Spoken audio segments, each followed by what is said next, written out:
Good morning, good afternoon, and good evening. Welcome to this webinar about the future of education, the first event directly linked to the Think20 hosted by from Brazil. The Think20 or T20 is an official engagement group of the G20. It's composed by think tanks and research institutions from around the world, and it serves as a kind of think tank of the G20.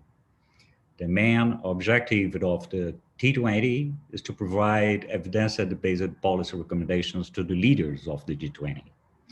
I want to take this opportunity to thank FGV partners in promoting this event, particularly ISPI from Italy, University College of London, CPAC, Comexi, Fundação, and OECD.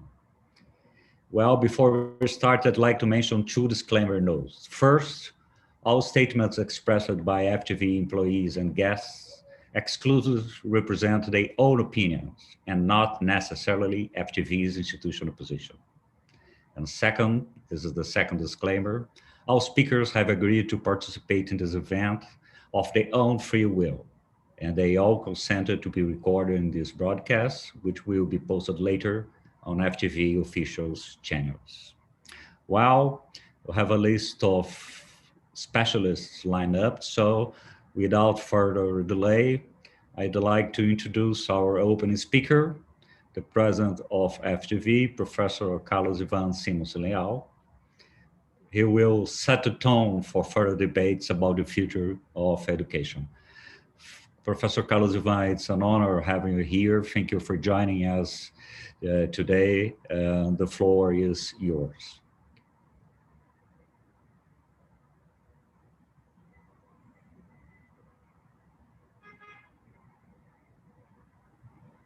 Afternoon to everyone. It's a pleasure to be here today. There are two questions that were put forward at the seminar. One is how can education feature at the core of post-COVID recovery? And the second one is, can digital technologies lead to a new paradigm for future education? Well, it's very difficult to give a general answer for those two questions. I can tell you what we have been experiencing at FGV.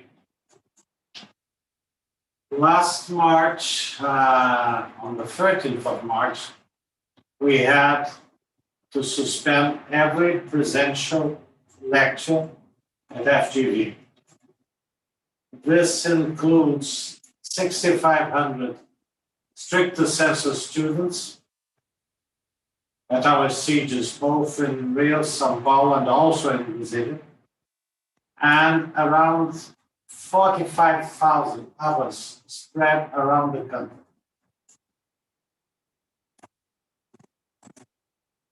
A week later, all the stricter census students came back, and classes that were given through Zoom or other equivalent softwares. 2 weeks later, the 45,000 remaining also started having their classes again. 4 or 5 months later, we had complaints from about 140 people. And our poolings revealed that although at the beginning some students were tired, some of our teachers didn't know exactly how to handle the classes through this new form of interaction, things were proceeding surprisingly smooth. Now, a year after March of last year, more than a year has passed, and we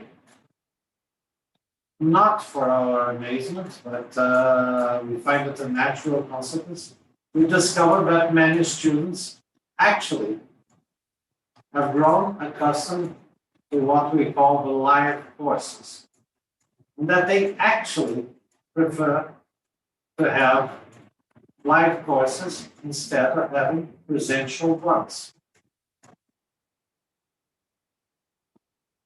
And that this has provoked a very big change. What is it?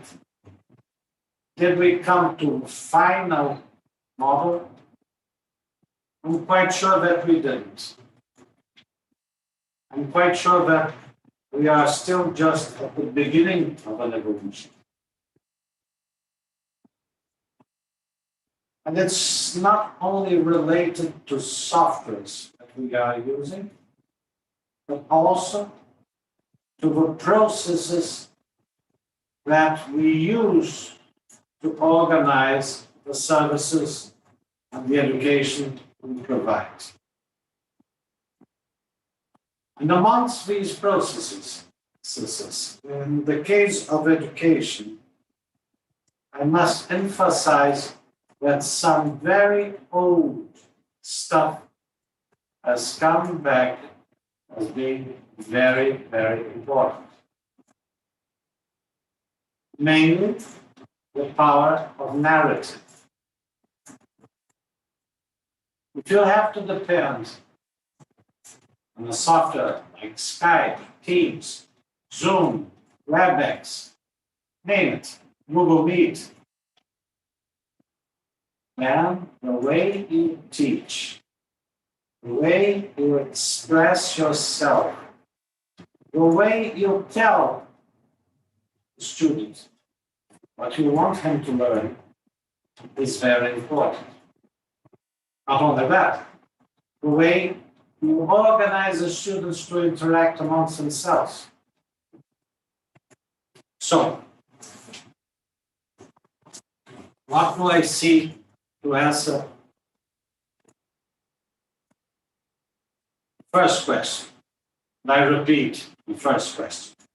How can education feature at the core of post-COVID recovery? It can feature extremely well and contribute to a partial recovery, provided we understand that the markets have changed, and it's not only a question of product technologies like softwares and computers. It's also and mostly a question of processes technologies. Narrative being one of them.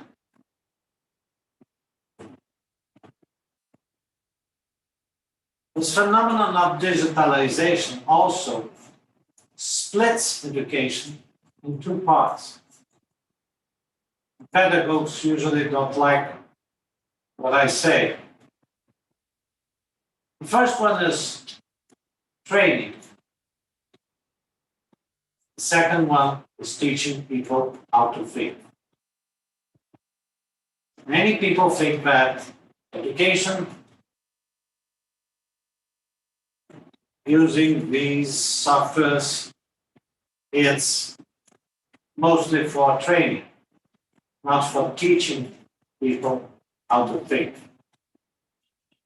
This is not true.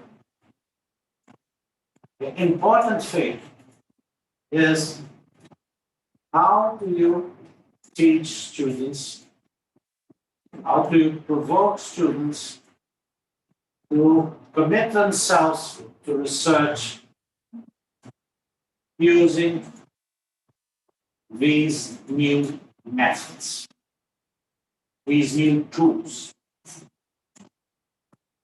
And one very important thing that, in my opinion, has not been exploited yet, as it should be, is the existence of some ecosystems behind some of these softwares. Mostly I speak about Teams. There is a very interesting experiment in Fresno, California, regarding the organization of ECU education. How do you improve productivity? How do you provoke teamwork? And so forth.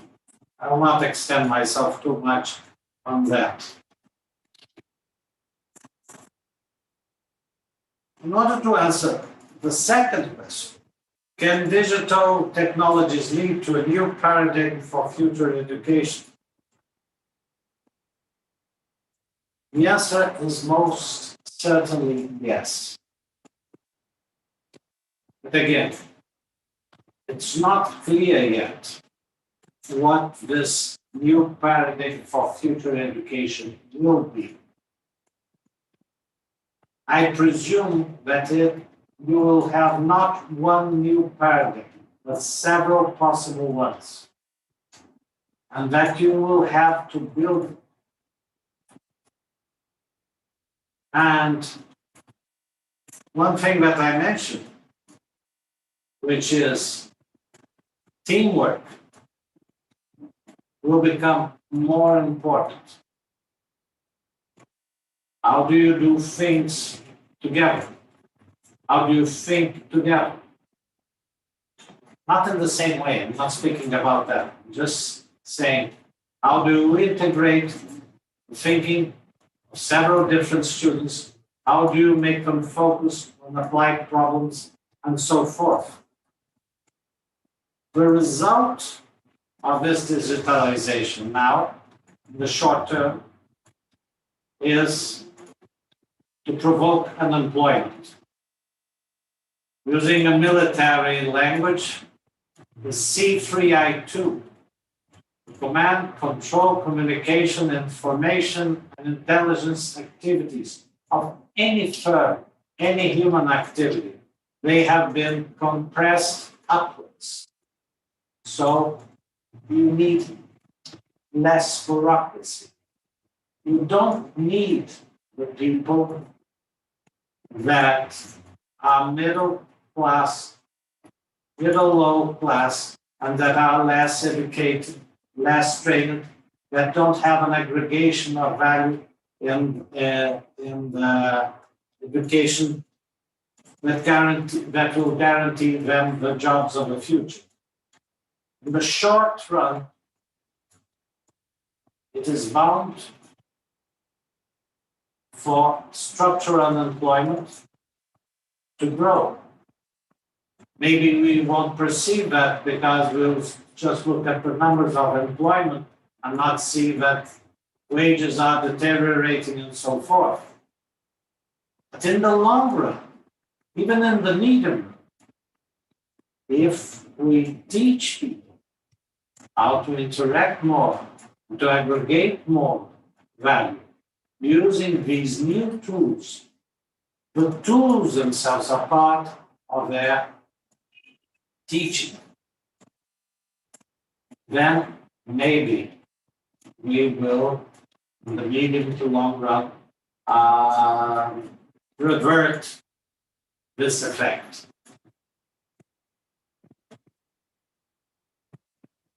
We have been experimenting at FGV with restructuring our bureaucracy using digitalization.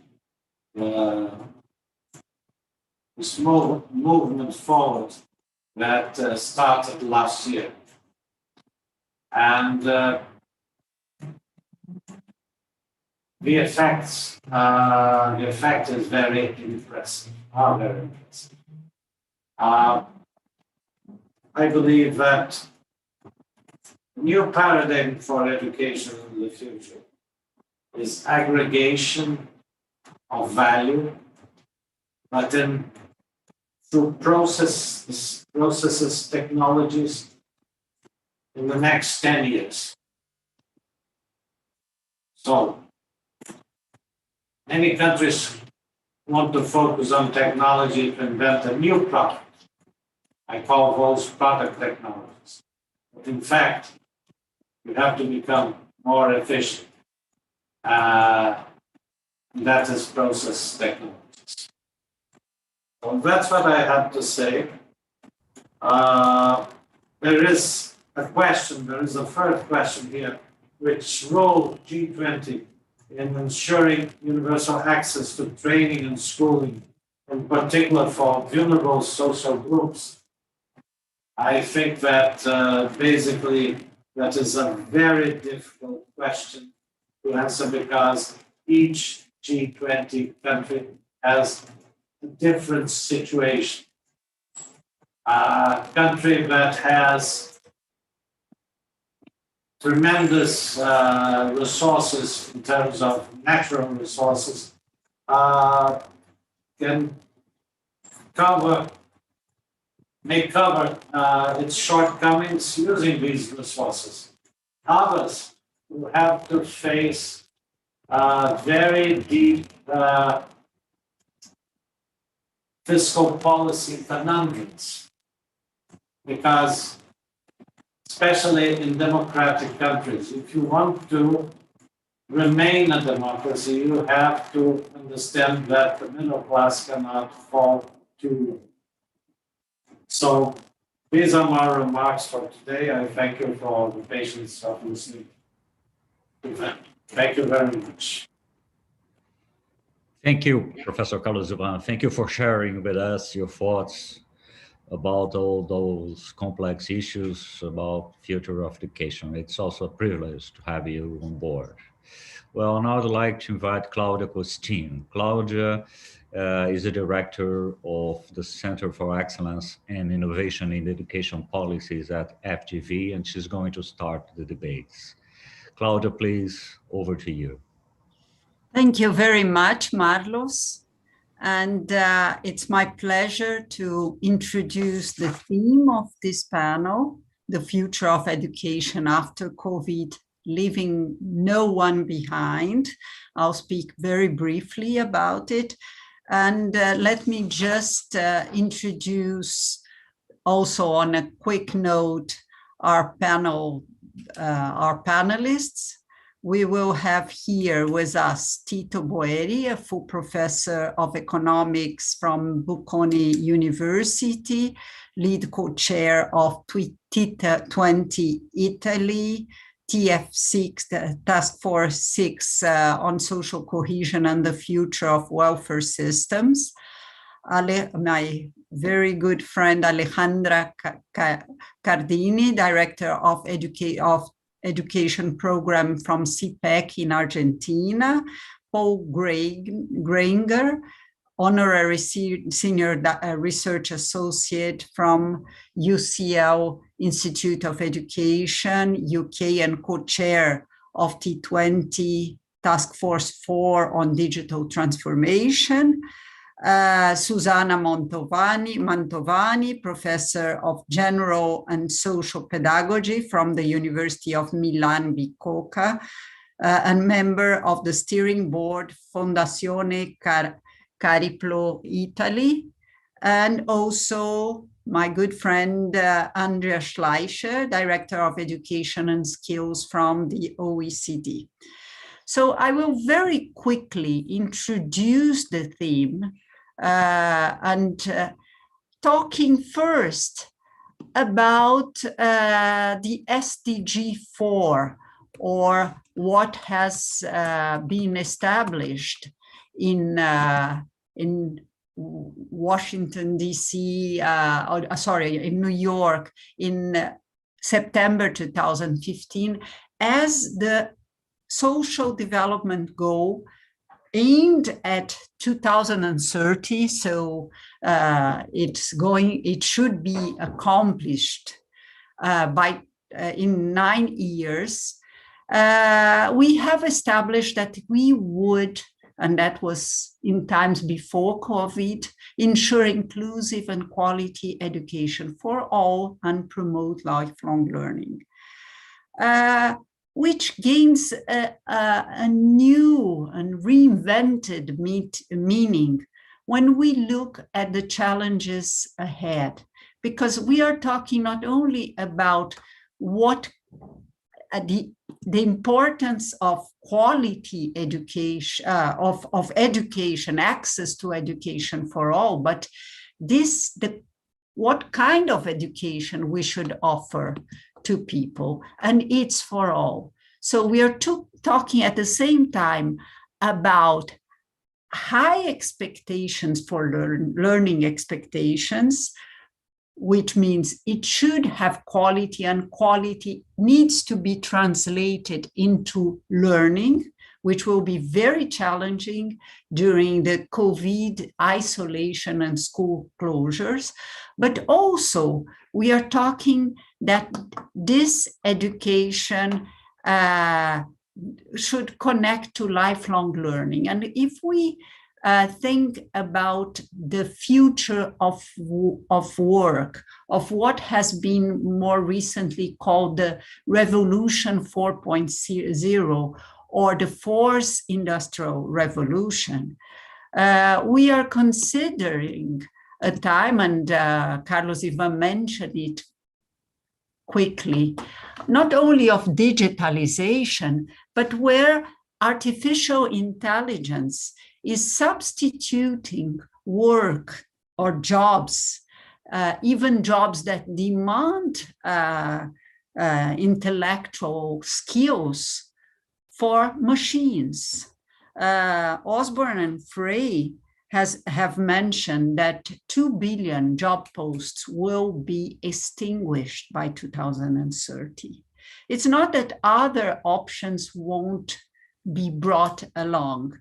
It's not that we won't create other jobs, but those new jobs will demand much more sophisticated skills. So the education ecosystem will need to be ready to deliver those new sophisticated skills in a context of rapidly fading demographic bonus, of stagnated productivity in many parts of the developing world, and even of fragile citizenship that brings the risk and even the presence of populism.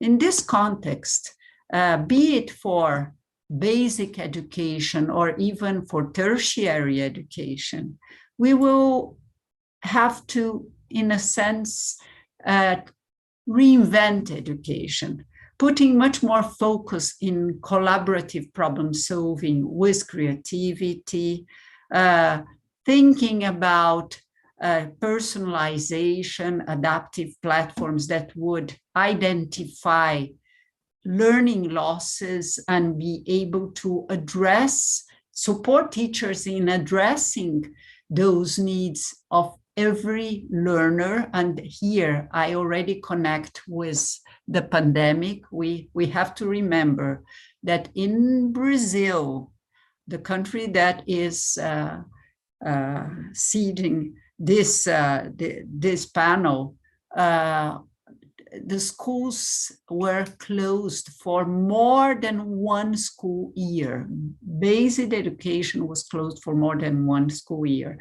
So addressing the learning losses will be something extremely important, and there technology might be of help, not only in delivering the skills for the future, but for the unfortunate present situation we are facing.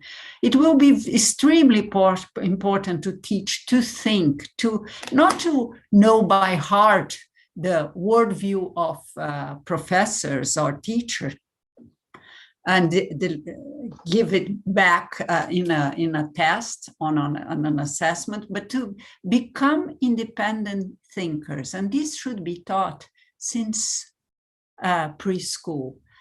Prototype will be something important, and deep learning, deepening the learning, as Michael Fullan refers to this phenomenon,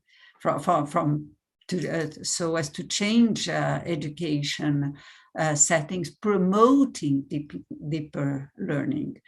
The digital culture that was so important for the response to the COVID-19 needs to be, it is really important.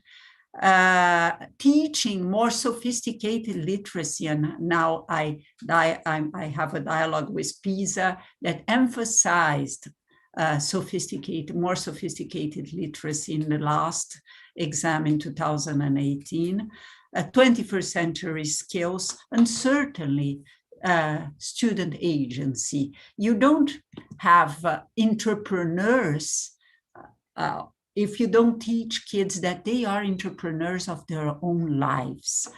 And after the COVID-19 crisis, and now I'm coming to the end of the presentation of this theme, we need to think that crisis, as the COVID crisis, was and is still a time of deep suffering, with many lives lost to the pandemic, but also crises in the history of humankind are times of paradigm shifts and innovation. So certainly there was an acceleration of digital inclusion in many countries. And Brazil is not an exception to that. And finally, connectivity of schools and even of high schools became a priority in the policy agenda. And we also learned from this period that equity should now become an obsession, and even discover that some skills were developed during the isolation resulting from the pandemic by students that might be useful later on, such as adaptability, openness to new experience, and even collaborative problem solving and autonomy. Isolated with their families, students had to address their needs and the emergency situation in a quite different way, and this can build learning for the future. With this short address, I would like to first invite our first panelist, to Tito Boer.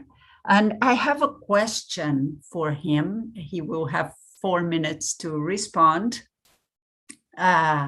Tito Boer, the increase of social inequalities worldwide has been a legacy of the pandemic, no doubt, which need to be urgently addressed. Granting education for all is essential to preserve social cohesion. What are the key issues and policy areas covered by the T20 Task Force on Social Cohesion and the Future of Welfare Systems you are leading on? How does education fit within this picture? Please, the floor is yours, Tito Boer. Thank you, Claudia. Thank you for your introduction. Well, there is no doubt that the pandemic is bound to increase inequalities, both within and across countries. There are indeed huge differences in the speed of the vaccination campaign, and these differences are bound to materialize not only in differential in death toll rates, but also in differences in income losses. The T20 Task Force on Social Cohesion operates to give food for thoughts to the G20 governments, and therefore puts particular attention to cross-country coordination. This is particularly important also in our field, although the design of social policy is typically, historically, a matter for national policy making.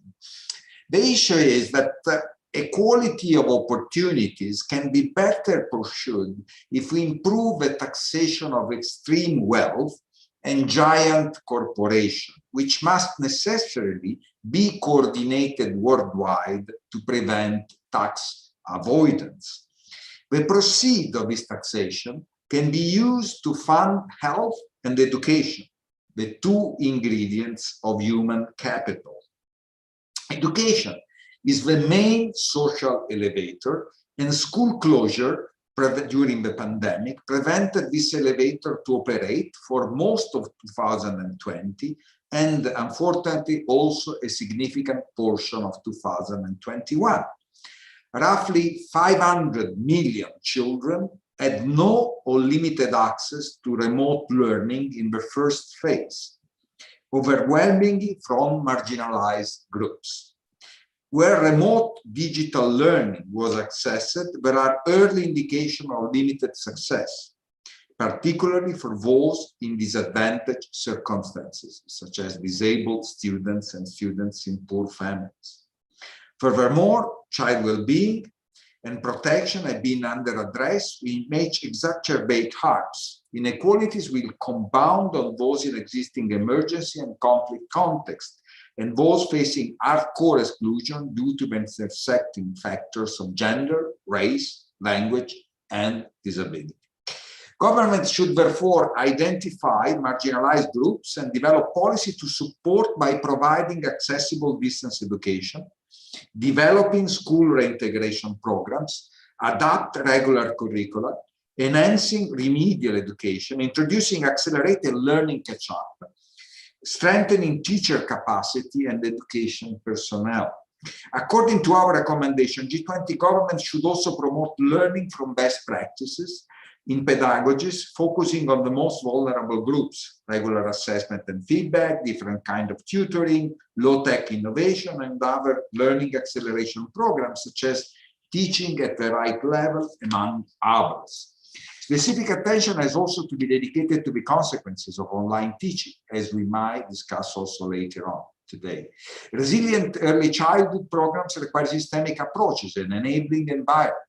Unfortunately, the lack of integrated, relevant, available, and disaggregated early childhood codification system and data across population, regions, and government sectors and levels undermines the responsiveness, breadth, and effectiveness of early childhood programs. The COVID-19 pandemic has magnified the problems, the fragmentation, and the lack of data regarding early childhood education and care. In countries with fragmented or non-existent data, the responses of monitoring and evaluation systems to crisis and disruption are low, limited, and often ineffective. Without multi-sector and integrated system, due to lack of access to disadvantaged young children and their families, may not be adequately reached and well supported, even where resources may be available. Early childhood education and care data monitoring and evaluation system directly contribute to establishing and maintaining effective and resilient social welfare systems, but only if they are well designed, appropriately resourced, and competently governed. So these are some of the key messages arising from our task force in this respect. And thank you for this opportunity. Thank you very much. And now I call Alejandra Cardini. And Alejandra, what are the main issues on education covered by the T20 task force you are involved as co-chair? What are your views about these issues? Please, Alejandra. Thank you very much, Claudia, for the question and the introduction. Well, today the world is facing an extremely challenging situation, and not only in terms of the future of education and how to address post-COVID, but also in terms of how to recover from emergency and to transit to a very near next future. Today, many countries, India, Brazil, Argentina, are still extremely complicated in terms of how to deal with the pandemic and educational systems. So the task force has to look at those two time frames at the same time. As Carlos and Claudia mentioned, COVID-19 has caused the biggest disruption in modern history, and this has terrible effects on inequality. I agree with Tito and you that inequalities and equity needs to be the obsession at the moment.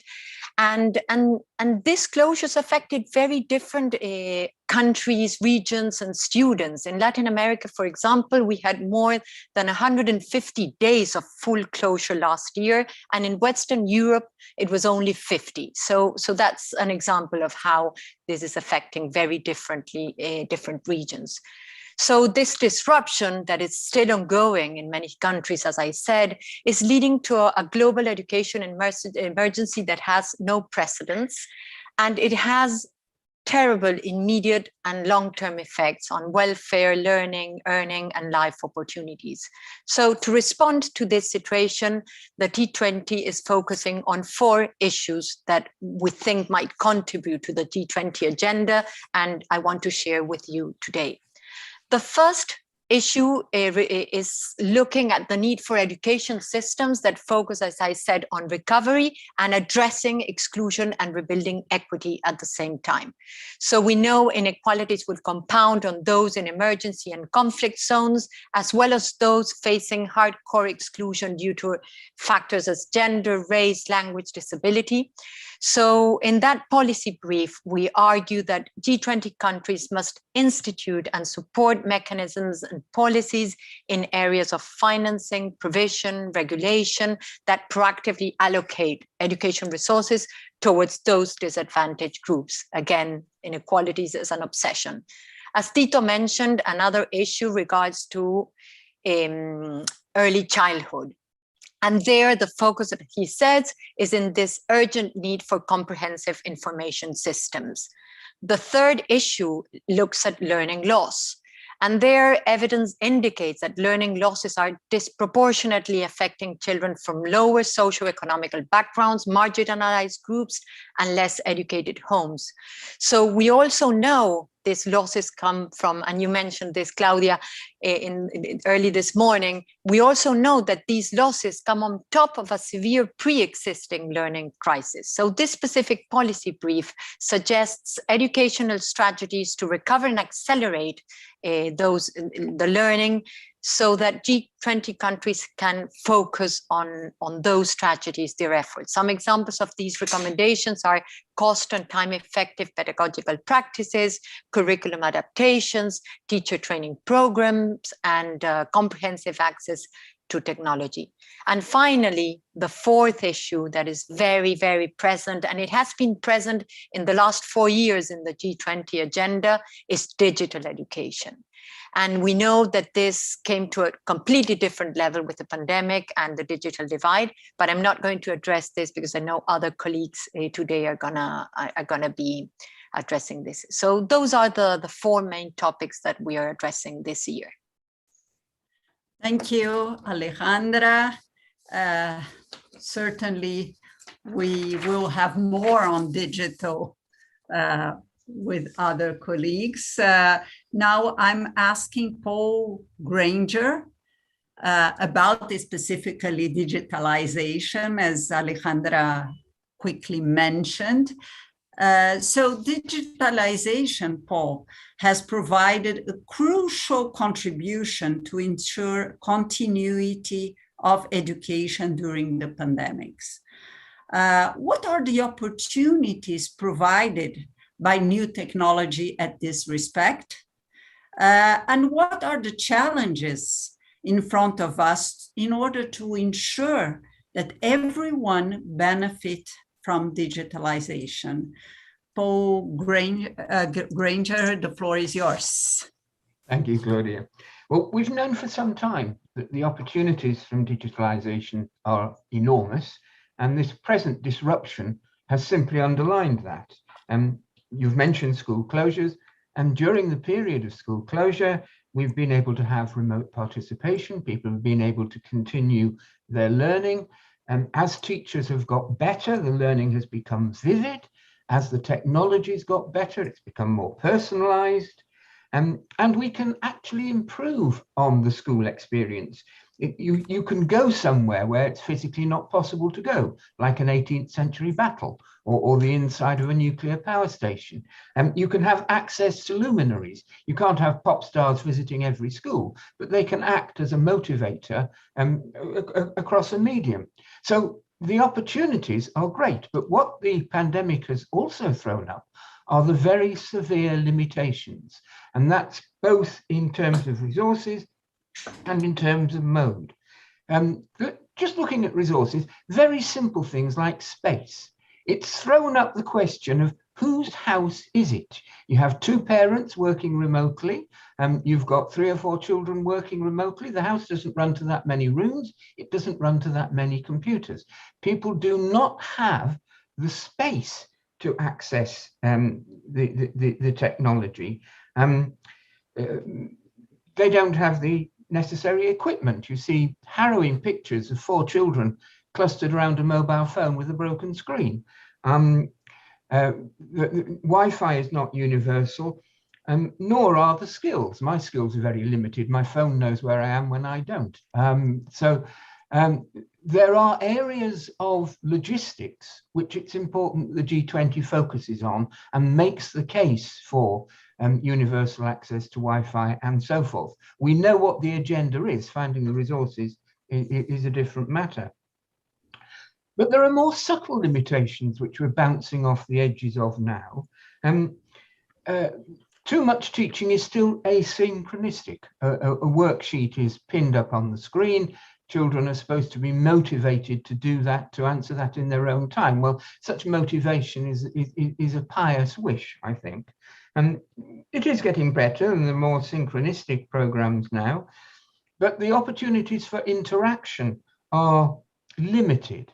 You know, we're a very disciplined group clustered on this screen here and we're interacting, but that's taken years of rigorous training in how we manage the dynamics of interaction. And when you get into more difficult things like simulators, then the access to resource is limited. It's great. There's a college in Glasgow which teaches mercantile skills, and they have a simulator of the bridge of a ship. But obviously, you know, you've got very limited time on that. So there's the potential, but there's a resource issue. There's also something around the machines are finding it very easy to transmit information. You can paste the information up, but transmitting knowledge, transmitting understanding is a much more subtle thing, and we haven't cracked that yet. And certainly, we're not able to teach practical skills. Now, in my own field of technical and vocational education, this is leading to an economic crisis because you have a bottleneck in what we call license to practice courses, where you have to demonstrate a set of skills in order to get that qualification. Now, it's very hard to teach a chef exactly how to fricassee a fish over the television media. It is impossible to assess how successful that has been. And therefore, the awarding authorities are not giving out license to practice qualifications. And in the UK at the moment, there is a frightening shortage of chefs, which is a great shame because we're allowed back into restaurants as from Monday. So there are problems with interaction, motivation, physical manipulation. Most literature says we're going to have to settle on a pattern of blended learning, that technology can support a wider range of education, but of its own, I think things will run down and fall apart without returning to some form of human interaction. Okay, thank you. And now I'm calling Susanna Mantovani. And I have a question for you, Susanna. The pandemic exacerbated existing social inequalities by producing an education gap that affected, in particular, more vulnerable households. What implications could this phenomenon have on our societies? What should be done to address this problem, which targets our children? Susanna, the floor is yours. Thank you. Well, many things have been said. I'm just trying to focus on a few points. Of course, everybody said we have had a dropout from school, much more than before. And it is very difficult to catch back young children and particularly youth if they drop out. So we really have to prevent that to happen in every possible way. That means involving parents, involving health services, social services, with a big interaction between different agencies, because getting back who is away is very difficult. You can say which is the numbers, but catching them back is a different thing. And another, in particular, since this is the field I'm particularly interested in, and I'm very glad it's been addressed so much, many children have got out from early childhood services, even where they existed, because the loss of jobs of their mothers, the fees that still in many countries are on early childhood education and care, because very often they came out from union pressure for working women. So that somehow implied there was some income in the families who could use them, is an obstacle. So the development of ECSE, which has been a big pressure for in the last years in all countries, because it's very unequal. It favors areas of countries where there is work and where there is more affluence, and this favors parts of countries where there is no work for women. There is still lots of prejudice that where women are not working, they don't need good education for their children. So of course, I used to talk about conciliation, but educational. So there is nothing which is against having good education, even for a toddler, a very young child, at least a few hours a day, and working. So that is one thing. Another part is the drop of motivation in young people, particularly adolescents, who have been abandoned or not recognized or do not identify themselves anymore with what schools offer in a moment where the suffering, as you said, has been great.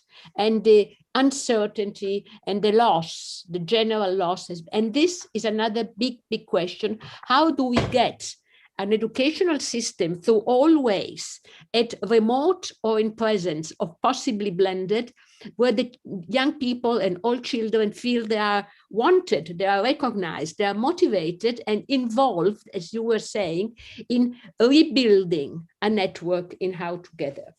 And then it is, of course, somebody said it before, in crisis and in this, in the limitation in the life of children, even in, I think in Europe, sociality among young people has been considered transgressive.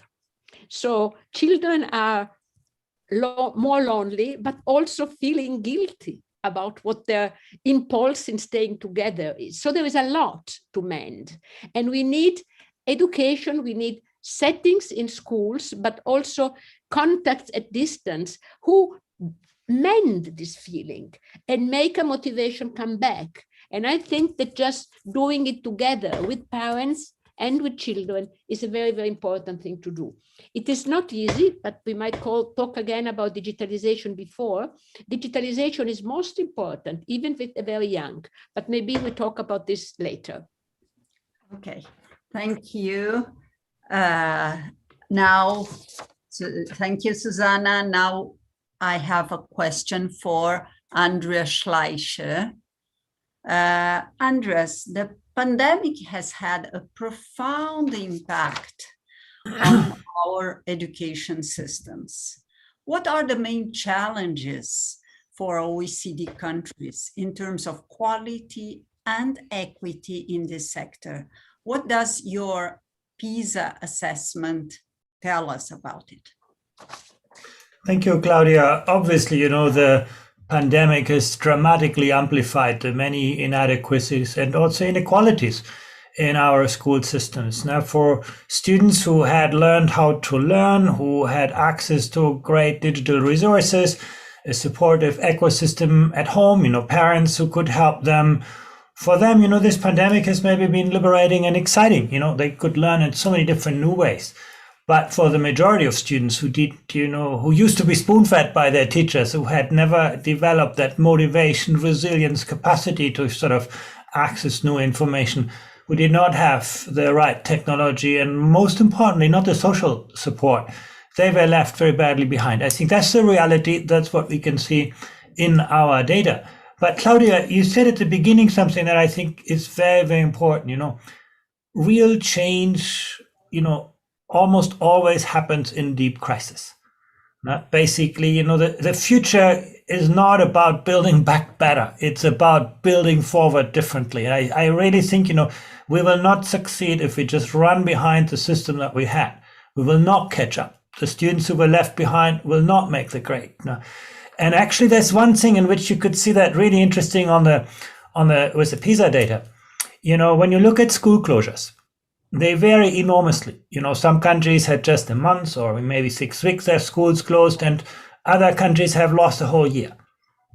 This has actually very little to do with the pandemic itself. There's almost no correlation between the extent of school closures and the infection rates in a country. The single most important predictor of school closures is the quality of education itself. You can almost always predict the school closures by the PISA scores. So where schools had a lot of local capacity, they could adapt, they could introduce social distancing, they could engineer kind of learning solutions, they reach out to the parents. That's really, I think, the biggest lesson to this. And the pandemic is just one thing. The future will always surprise us.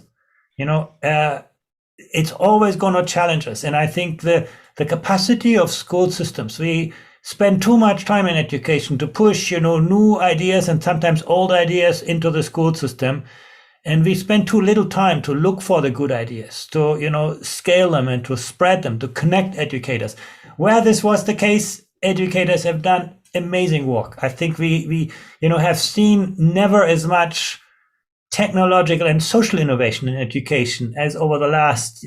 Whether we can scale it, I think that's going to be a big question. And I think also, we talked already about technology here. We surveyed that at the OECD as well. And of course, it's very important.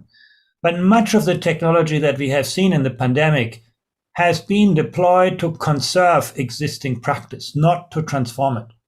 We have actually seen very little of, artificial intelligence, learning analytics, big data, the kind of tools that really, can make learning differently and that really can make teaching differently. Actually, very little of that has happened. And the reason is that you cannot just purchase those kinds of tools. You need to have the capacity of people, of teachers who are effective and good designers of those tools. And that's what we don't have. We have a very industrial work organization in schools, where we think, teachers are just at the front line, they just implement, deliver. That's not going to work. Where teachers are not, part of the design of the solutions, they're not going to help you with implementing the solutions. Again, big lesson from the pandemic everywhere. So again, I think we have to rethink the work organization. And let me just make one last point. And I think, Claudia, you highlighted this as well.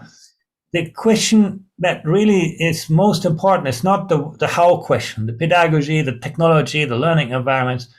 The really big question is the what question. Now, our school systems are very good to educate second-class robots. People are very good at repeating what we tell them. In this time of artificial intelligence, that's going to dissipate. You mentioned it in a workplace. Those jobs are going to be digitized, automated. The kind of, cognitive, social, emotional qualities that will make us successful in tomorrow as well.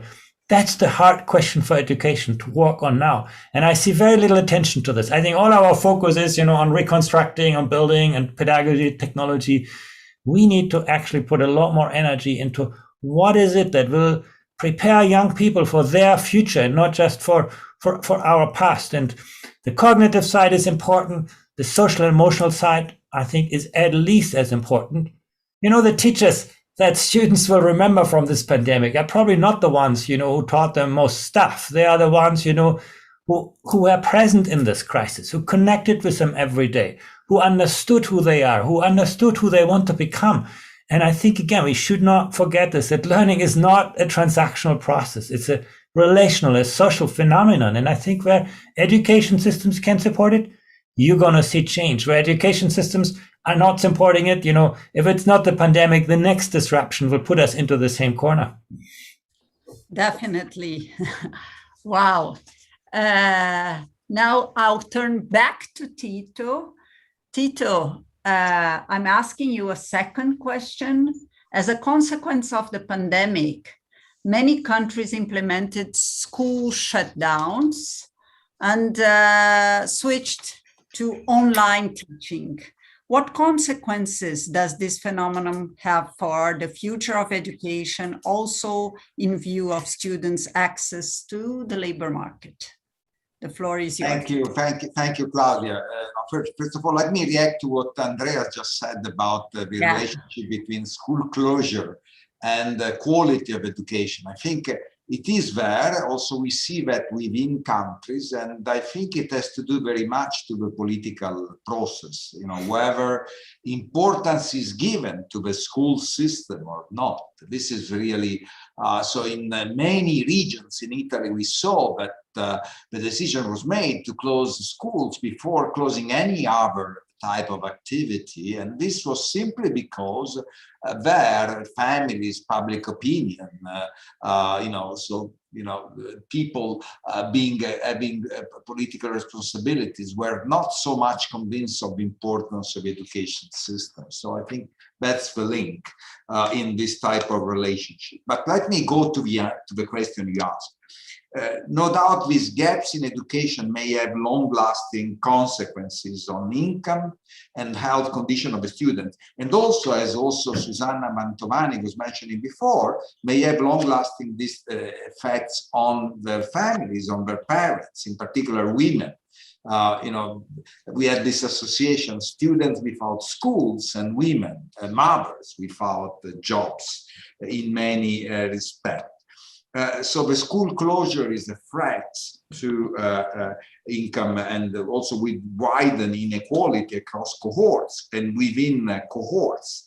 And also online education is a pure substitute for the type of education you could have in schools, particularly because you lose all the peer effects in education that are so important. So this is something that is particularly important for the low-income families and those that are particularly benefiting from social interaction. Let me think about the migrants of the second generation. Well, it has been estimated that for children living in the poorest neighborhoods, the skill loss when entering the 10th grade amounts to 0.6 standard deviation. This is in the US. To give a practical example, in terms of the American GPA scale, which ranges from 1 to 4, 1 for a straight D students and 4 for a straight A student, this corresponds to a decline of almost half a point. For example, a child who was a straight B student before would now be getting a C grade in almost half of the subjects. For children living in rich neighborhood, instead, the gap is almost negligible. So the closure was very much interacted with the environmental condition and the background, the parental background of the families, of the students. In this widening gaps, peer effects, as I said before, play a major role. And this suggests that we should move as soon as possible back to opening schools.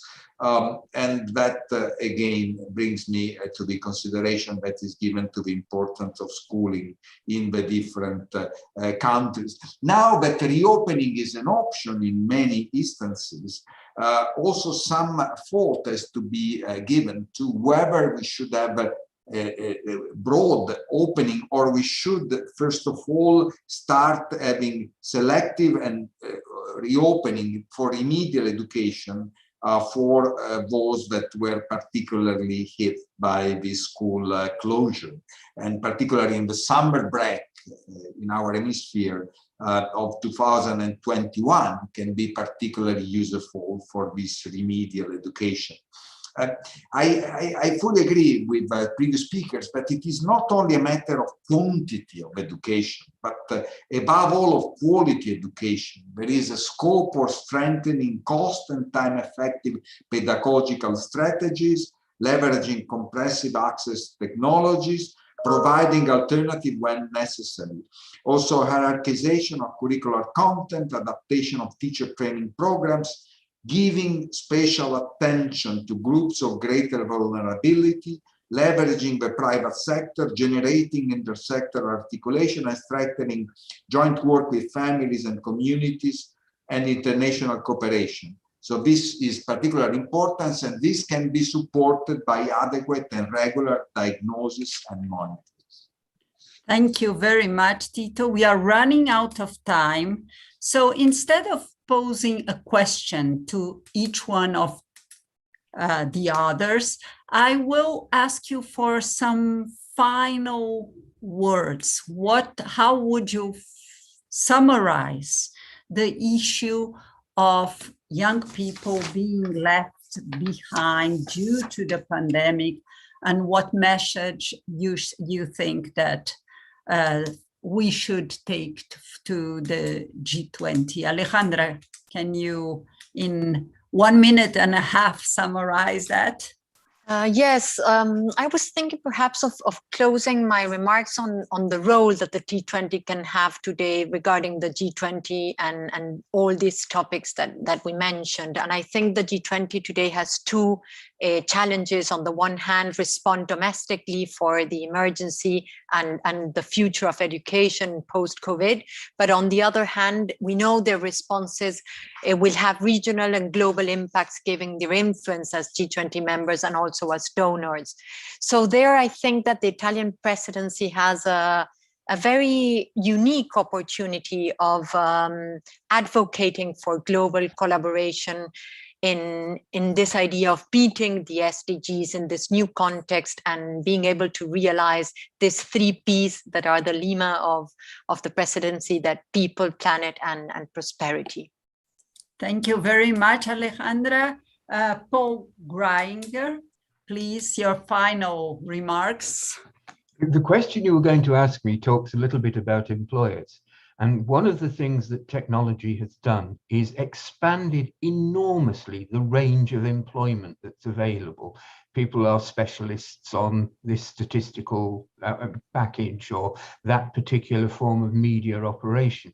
So it is impossible for vocational colleges to maintain one lecturer in each of those subjects. So we can't teach unless we collaborate with employers. So what we have to do post-pandemic is break down the silos where teachers are here and employers are there. And I mentioned Glasgow College earlier. Glasgow College works with the maritime industry in order to train the next generation of technical sailors. If employers want people with the appropriate skills, they're going to have to collaborate with us in delivering those skills in local networks. The other thing, very quickly, Claudia, is it is much easier to be an entrepreneur now than it was 20 years ago. You don't need vast quantities of steel and water to set up a YouTube channel and make your income that way. So we're looking at a new paradigm for employment, feeding into a new paradigm for education. Thank you very much. And Susanna? Now, I agree with everything I've heard before I intervene again. So I want to go over it, but I just say something which is not the contrary, but I think we should keep in mind. Digitalization is not the solution for all problems. Good education is blended. We have to look at emotions. We have to look at character skills or other things, but we cannot deprive poor children and poor family of this tool. They have to process it, they have to learn it, they have to have access to it. Otherwise, children will not be able to have good jobs and to develop in this world. So it has to be done early, naturally, pleasantly, not too technically. I'm not a good one to say how, but I think it's something they cannot be short of. Otherwise, if we are worried about them, we should be even more worried, because they will not have a very important tool for innovation, for a better future, for a better world. So let's start early. Let's involve children and their parents to give to all of them the same tools as far as possible. Thank you very much. And Andreas, your closing remarks.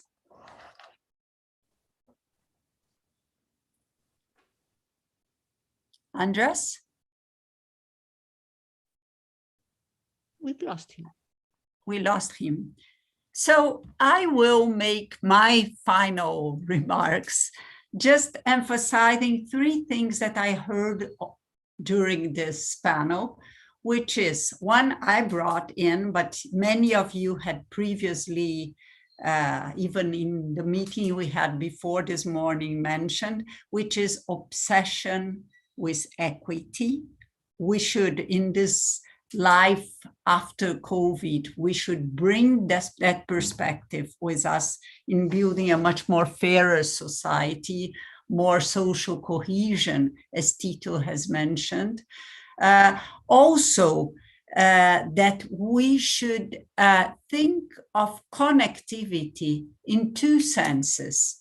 One is, yes, ensure for the poorer, for the most vulnerable, also access to quality connectivity through digitalization, and also at the provision of important content for their education.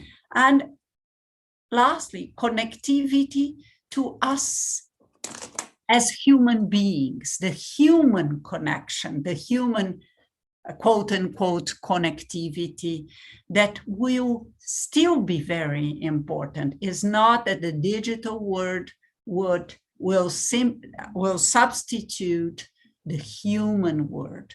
And the human word, yes, can take some advantage, as mentioned, of this media that we are connecting through this media. But as Andres has mentioned before, we were trained to deal with that. We need to connect human beings with human beings and building a different world and safer world. Thank you very much for all. And it was a great pleasure discussing with all of you. Thank you and stay healthy. Thank you.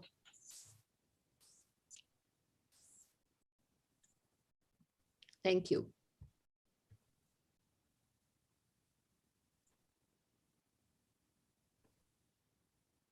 Oh, we're still live.